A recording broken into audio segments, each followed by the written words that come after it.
Botanica. I'm going to talk to you today about acclimating your houseplants for the outdoors. So what we call this process is hardening off, and your plants really need a gradual transition from the indoors to the outdoors. So what you want to do is whatever plants you want to put outside, doesn't have to be all of them, or it can be, just take them outside and put them in a really full shade, really shady spot.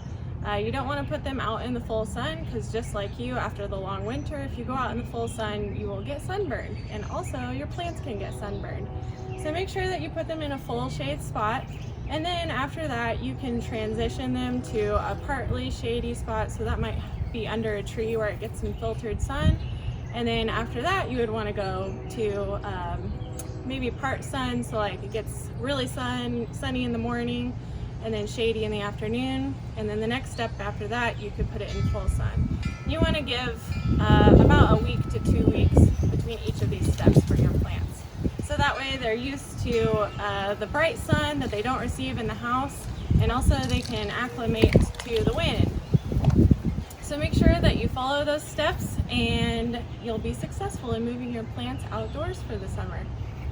Another couple reasons why you would want to move your house plants outdoors would be that you can benefit from rainfall that would wash off the dust off of the leaves of your plants. Also, you wouldn't have to water as much when it does rain outside. But you do need to keep in mind that plants in the outdoors need more water than if you were watering them if they were still in the house. So you can water them more outdoors, but if it rains, hey, you don't have to do it again. Another thing to keep in mind is that if your plant is in a ceramic pot, if it's in a really windy spot, or we have a really windy day in Kansas like we usually do, your ceramic pot could tip over, especially if you have a tall plant like this, and your pot may break. So if you have plastic, it's probably okay, but a lot of ceramic pots are more decorative and a lot of people have those, so keep that in mind. And another thing that we'd like to mention, if you have houseplants that you're just really tired of and you think that they're beautiful and they're just too much work for you, you can always donate them to Botanica. We're looking to add to our collections all the time, and we would appreciate new plants.